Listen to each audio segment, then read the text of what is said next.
I remember this girl looks at me and says, well, Bubba, I'm gonna put it in you now. Wait, what? And at that moment, I knew I had to get myself out of there as quick as possible. Yo, what is going on, you guys? My name is Bubba, and welcome back to another really embarrassing story. So this story all takes place back in my high school year, and this was actually my grade 12 year. Now, in grade 12, I won't lie to you, I had a lot of stress coming on to me because of graduation that was happening. But on top of that, turning 18 was not easy, because when you turn 18, life starts to look differently around you, and you start realizing that you're basically becoming an adult. And it's scary because, well, what are you supposed to do as an adult? You're supposed to get your career in line. Everyone's getting ready for more school that they have to deal with after high school, and life just does not seem like it's gonna get easier. But I remember a couple months before graduation, obviously my main goal was to basically make many memories before high school ended. And honestly, I wasn't the only one that thought this way, because apparently a lot of people in my school also wanted to make memories to basically last forever and they can always look back on. So knowing this, I remember basically one time I was walking down my school hallway, and I remember I ended up seeing a girl walk up to me. She walked up to me and she was one of those really emo girls that, I'm not gonna lie, I was never really into growing up, but at the same time, she was still somewhat cute. Like, she had a cute face, I guess we could say. And I remember she looks at me and says, hey, so I don't know if you heard, but I'm hosting a party, and like, I'm not gonna lie, I'm not really popular, so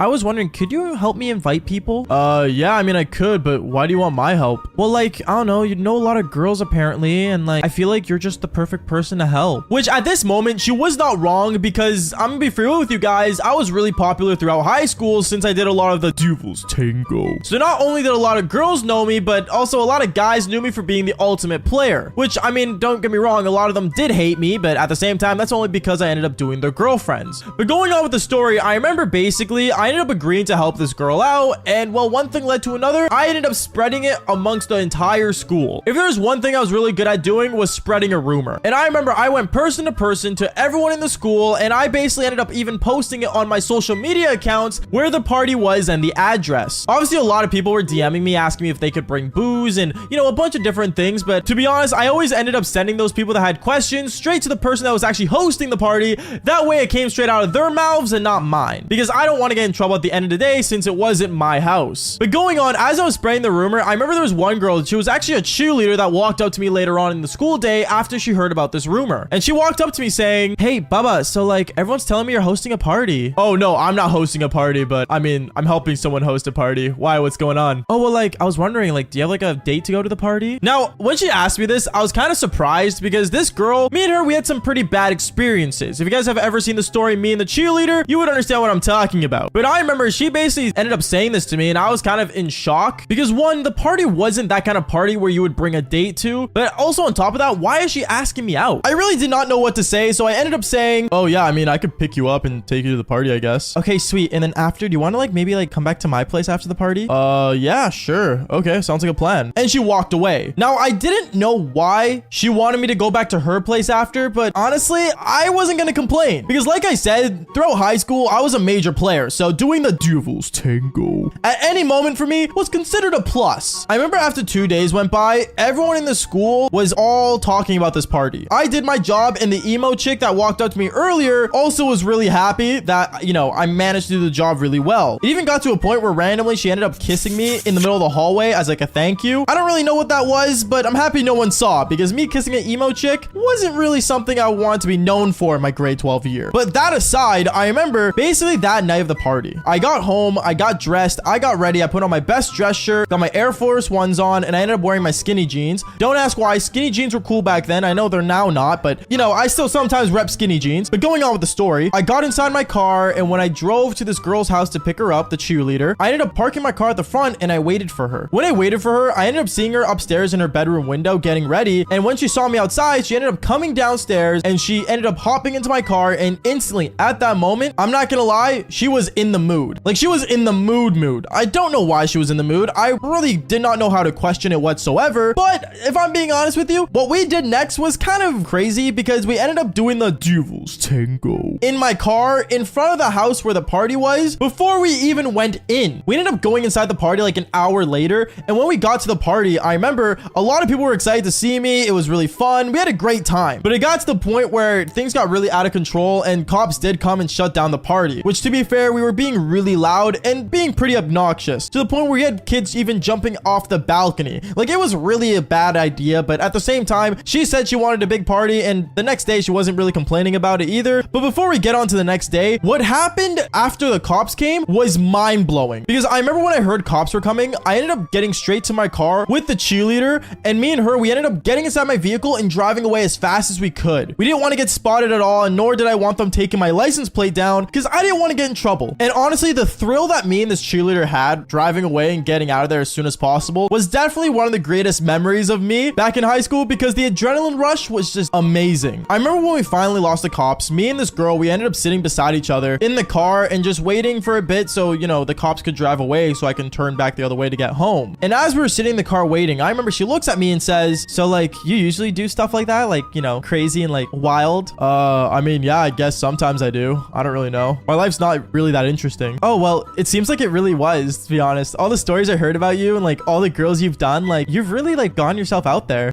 Yeah, I guess you could say I had a pretty cool high school experience, I guess. I don't really know. Yeah, so I was wondering, like, do you want to like head back to my place? I kind of want to try something with you since you're so risky. At this moment, I didn't know what this girl was talking about, nor was I even thinking twice about it, because I'm gonna be for real with you, I was still coming down from the adrenaline rush. So I ended up driving straight to her place right after she said that. And when we got to her place, I remember me and her, we went inside her bedroom and we did do the devil's tango. But partway through, she stops me and says, hey, Bubba, I was wondering, can you like maybe just like, you know, let me try something on you? Wait, what? What do you want to try? And at that moment, she ends up going to her drawer that was beside her nightstand, and she opens it and pulls out something that she ended up putting onto herself. And before I say what it is, I don't want to get in trouble on the internet for monetization reasons, so you guys could take a guess. It was an eggplant, and basically she wanted to put it inside me. At this moment, I looked at her and I'm like, whoa, okay, whoa, I'm not like that, if I'm gonna be honest with you. Why, Bubba? You said you were risky. As she starts walking towards me, I remember at that moment, I'm like, listen, like, whoa, like, I'm really not in the mood to do this. I think I'm just gonna head home. I had a really fun night. She ends up getting really upset at me and starts actually yelling at me to the point where she actually ends up throwing her toy eggplant at me that she wanted to put inside me, which is really weird to say, but going on. And at that moment, I start freaking out saying, whoa, okay, you know what? I'm sorry, I gotta go. And I got inside my car and I drove away. When I drove away, I remember I ended up calling my friends, telling them what happened, and they all couldn't stop laughing at me. And even one of my friends ended up saying that for that girl, he would have done it, which is super cringe, by the way. You know who you are if you're watching this video. But going on with the story, I remember the next day, I ended up going to school, and I remember this girl ends up walking up to me, the cheerleader, and she says, oh, like, I just want to say, like, I'm so sorry about yesterday. I got really in the mood, and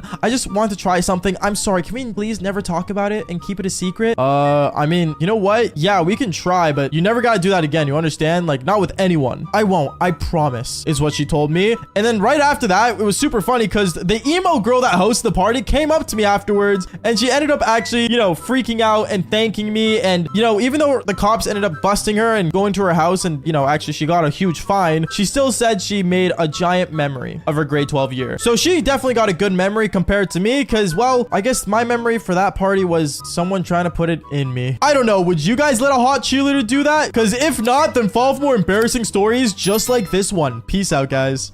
Okay, so before this video starts, I know what the title looks like, and I probably have to clear up some things before anything goes on, and you guys go crazy in the comments saying, OMG, this guy's so homophobic. Like, why can't he say that to me? And I got a whole community on my butt cheeks. I want to say real quick that I respect every single one of you guys, and these stories are purely for your entertainment, and for me, it's just a way to grope and basically cry that I've had so many embarrassing things happen in my life. And the number one question I get for every single comment, I swear at this time and age, is, are the stories real? And like I say every single time, yes, the stories are real. They're not pulled out of Reddit. They're not pulled out of any historical website, and there's no way in hell am I using your guys' stories yet. The reason I say yet is because, yes, one day I will run out of stories, and I will run out of, you know, being awesomeness with my eggplant. But, you know, at the end of the day, as long as you guys get entertained and I get to tell my story about my life and how crazy it's been, then from there on out, we can continue. But for today's story is purely mine, and before anyone says anything, no, I am not homophobic. I honestly love every community, and, you know, being what you want to be is very important for this day and age. Guys, it's 2022, okay? At the end of the day, I really don't care. But just remember that I'm not trying to get canceled. I think that's like the main thing that every YouTuber is scared of nowadays, and honestly, me being super terrified of everything, yeah, this is one of the cases. But going on, like I always say, thank you guys for all the support on these videos as well. Seriously, you guys have been insane. Join the Discord server down below, because if you guys do, I'm not joking when I say this, I get to talk to you guys, hang out with you guys, and also, like I always say, join the Twitch streams down below. But other than me promoting myself and being ultimately awesome,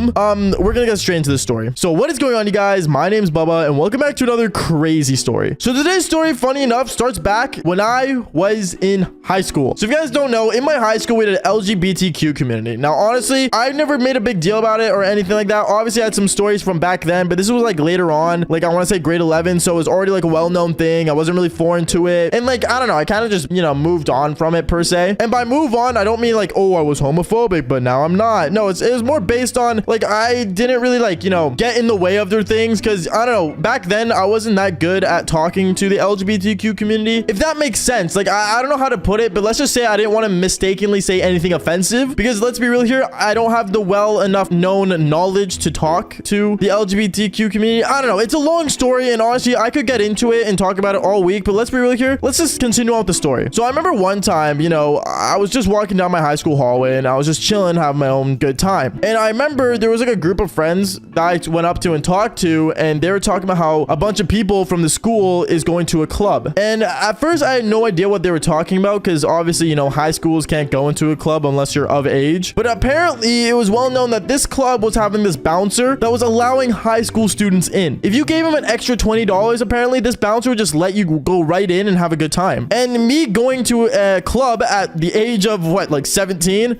I'm not saying no to that. So me and my friends decided to go to a club and meet up with a bunch of girls and have a good time. So I remember all of us over Xbox later that day decided to, say what we need and plan our time to make sure we have everything to go to this club. Obviously, I wanted to go later at the night because that's when the clubs are obviously bumping the most. And by nighttime for me, I mean like nighttime at like high school age is like what, 6 o'clock really? So at 6 o'clock, me and my friends, we got our stuff, we got our bags, and we ended up, bringing an extra $20 to go inside this club to give to the bouncer. So that's what we did. We ended up, going down to the club that was maybe like a 10-minute walk from my place, surprisingly. We stood in this lineup, and when we got up to the bouncer, I remember he looked at us asking for our IDs. We ended up showing our IDs with a $20 bill in front of it, and he ended up just like, picking up the $20 and literally just let us walk through. It was honestly the craziest thing. Like, it felt like it was something straight out of a movie. But then we all ended up going in. We got pat down, obviously, because the guy who was patting us down, like, made sure we didn't bring any weapons or AK-47s or something. I don't know. Apparently, like, people bring weird stuff to clubs. I think the weirdest thing I saw was some guy in the lineup brought like 3 condoms. Yeah, I don't know what he was planning to do in a club, but go him. And we went inside. When we went inside, there was a lot of women. And by women, I mean a lot of women. A lot of them were of age, and a lot of them surprisingly were from our school. Surprising enough, too, there's a lot of people from the LGBTQ community sitting at the LGBTQ tables. Apparently, they had down at the club, which is interesting. Honestly, very rare to see. Usually, I would think, everyone would be like hanging out together, having a good time, but I guess they have like their own separate section, which I mean, fair enough. They have a separate section in our school. I don't see why they don't in the club. I don't know. It's very weird. But then later on, I remember all of us were going to the dance floor, and we were all just hanging out, having a good time. And when we were all on the dance floor having a good time, I remember shots were being handed out to people left and right. And me, obviously being 17, of course I wanted to drink. Like, hell, worst comes to worst, I just walked 10 minutes home being drunk or intoxicated. I don't know if I can still say drunk on YouTube, but hopefully I don't get demonetized. So I ended up drinking there, and me and my friends just started getting rowdy. We started going around, we started being crazy, we started being ultimately the dumbest people in the party. It got to the point where a lot of my friends just ended up going out and making out with other chicks and having a good time. And me, I was still going hard and partying hard. And then the craziest thing ended up happening. So I remember seeing a waitress walk up to me, and she ended up handing me a shot. And at first I was like, oh, okay, like this is kind of cool. Like, how you doing? Just, talking to her and stuff. And after that, she was like, oh, like the drink wasn't from me. It was from that person on the table over there. And I look over at the person, and it ended up being a girl. Now, this purely in my mind was a girl, ladies and gentlemen. Okay. Now, before anyone says anything, yes, I do know the title of the video, but hear me out when I say this. This wasn't no like James Charles lookalike girl thingy. Like, this was purely a girl. I remember walking up to her, and she even had the voice of a girl. Everything was a girl. Okay. And I remember me and her were chatting it up. We were having a good time. And then, later on, we ended up, kind of getting close. We ended up, getting closer and closer. And I remember she walked into a corner of the club, and we started making out. We were making out, having a really good time. And honestly, we got really close to the point where she was like, do you want to like, I don't know, like maybe like go to the bathroom stall? Now, at first I was like, sure, why not? Like, I don't mind. So we ended up walking to this like bathroom that was there. But the funny part was that we didn't enter the girls' bathroom. We didn't even enter the guys' bathroom. We went to this they-them bathroom. I didn't know what it was. I think it was like considered the all-gender bathroom. Now, before anyone says anything, yes, I do have a story about me doing it in the all-gender bathroom, but you know, that doesn't really lay the case for this storyline. This is a totally different story. And I remember when we went to the all-gender bathroom, I remember seeing my friend right before we entered in there looking at me saying, no, don't go in there. And he put his hand across his neck as if, you know, he's like the symbol of like dead or something. And in my head, I'm thinking, wait, am I gonna die? Like, clearly my friend was warning me of something, but I had no idea what, because I was about to, you know, do it with a hot chick. I was about to go literally do the devil's tango. And I thought the coast was clear. Like, I don't know what he was trying to symbolize here. But then I remember as we went to the bathroom, this girl ended up pushing me up against the wall with like super strength out of nowhere. And then she ended up getting close to me. We started making out, and then she took off her pants. And when she took off her pants, ladies and gentlemen, she had an antenna. She had a powerful eggplant. And long story short, I was staring directly at oh my god. Honestly, I don't know how to explain it, guys. I really didn't. But when I did see that, guys, I'm not joking when I say this, I haven't panicked so quickly. Because if you guys don't know, I should probably clear this up. I am straight, okay? I am a straight male. That is it. I have an eggplant. I'm straight. I probably should make that clear. But the girl in front of me ended up having an eggplant as well. And honestly, it was just a whole lot of confusion. And I remember when she was coming close to me after she took off her pants, I straight up just kind of like leaned back and I was like, whoa, wait a minute. And she looks at me, she's like, what's wrong? And in my head, I was just thinking, how does her voice sound like that? How does she look like a woman, but yet she has an eggplant? Like, my head was asking a million questions. And then she looked at me and she's like, oh, I probably should have mentioned. And I'm like, you think? Like, I don't know what to say. Honestly, me thinking about this story in the moment right now and just like remembering it was a lot in my head. But then she kind of like moved back as well, and then we started kind of having a conversation in the bathroom. It kind of went like, so like, I probably should have told you, like, I'm a transgender. I went from being a male to a female. And I looked at her and I'm like, oh, like, that's cool. Like, I didn't really say anything disrespectful at that moment. I was mostly just stuttering, because I'm gonna be honest, like, it's not like that I was like totally like against her or saying like anything offensive to her. I was just like, you know, basically apologizing on my part because I didn't know that she was that, like, you know, a transgender. And honestly, it was just really awkward in the moment. It was awkward for both of us. And honestly, like, I kind of just wanted to cut that tension, and I ended up just saying, hey, like, we can just go for a drink back at the bar and we can like hang out. So that's what we did. We ended up going back to the bar. We ended up just, you know, having a good drink and just talking as friends. Because like I said earlier, guys, I'm not like in any way like against the LGBTQ or transgenders or anything really with, you know, being what you want to be. Because we are in the world of 2022. And honestly, back then, yeah, maybe I was 17, but even back then I respected them. And yeah, that's pretty much it. So thank you guys for listening. Thank you guys so much for all the love and support on these videos, like I always say. And on top of that, like I said earlier, join the Discord server, join the Twitch streams. And on top of that, like I always say, follow for more embarrassing stories. Peace out, guys.